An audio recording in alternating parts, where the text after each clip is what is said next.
राज्यातील सरकारी अधिकारी, कर्मचारी आणि विशेषतः निवृत्ती वेतनधारकांच्या अनेक वर्षांपासून प्रलंबित असलेल्या आर्थिक आणि सेवाविषयक मागण्यांबाबत राज्य शासन आता बॅकफूटवर आले असून सकारात्मक चर्चा करण्यास तयार झाले आहे। याच संदर्भात मंत्रालयामध्ये वित्त विभागाचे अप्पर मुख्य सचिव ओमप्रकाश गुप्ता यांच्या अध्यक्षतेखाली राज्य कर्मचारी महासंघाची एक अत्यंत महत्त्वाची आणि दीर्घकाळ चाललेली बैठक संपन्न झाली।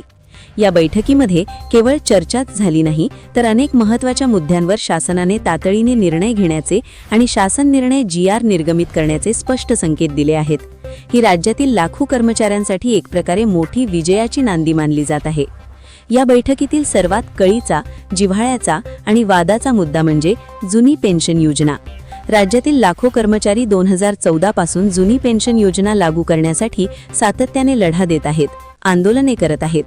1 मार्च 2024 रोजी अर्थसंकल्पीय अधिवेशनात सरकारने सुधारित पेन्शन योजनेची जी घोषणा केली होती, त्या संदर्भात आता अंतिम अधिसूचना काढण्याचे काम युद्ध पातळीवर सुरू आहे। कर्मचारी महासंघाने या अधिसूचनेत काही महत्त्वाच्या तांत्रिक बाबींचा समावेश करण्याची अट घातली होती, ज्याला या बैठकीत शासनाने तत्वतः मान्यता दिली आहे। केंद्र शासनाच्या धर्तीवर राज्य कर्मचाऱ्यांच्या हिताचा सुयोग्य निर्णय घेतला जाईल असे आश्वासन या बैठकीत देण्यात आले आहे। जुन्या पेन्शनसोबतच आश्वासित प्रगती योजनेअंतर्गत असलेल्या वेतन श्रेणीची मर्यादा काढण्याबाबतही अतिशय खोलवर चर्चा झाली। विशेषतः S20 मधील 5400 रुपयांच्या वेतन श्रेणीची जी जाचक मर्यादा आहे, ती काढून टाकण्याबाबत शासन आता अनुकूल झाले आहे।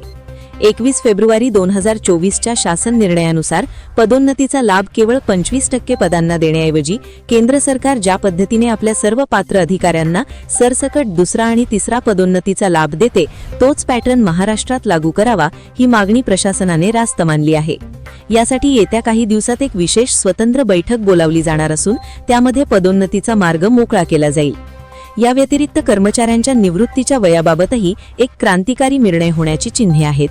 सध्या केंद्र सरकार आणि देशातील इतर 25 राज्यांमध्ये निवृत्तीचे वय 60 वर्ष आहे, परंतु महाराष्ट्रात ते अजूनही 58 वर्ष आहे।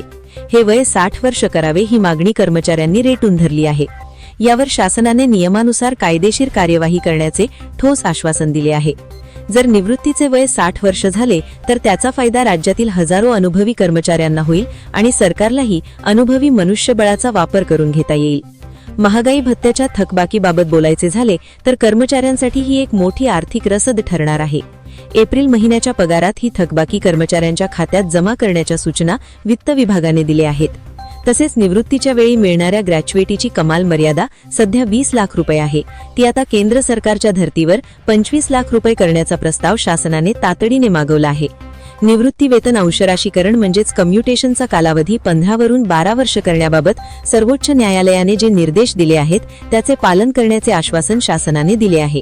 या सर्व आर्थिक तरतुदींमुळे राज्यातील कर्मचाऱ्यांच्या खिशात मोठी रक्कम येणार असून त्यांच्या कौटुंबिक आर्थिक नियोजनाला यामुळे मोठा आधार मिळणार आहे।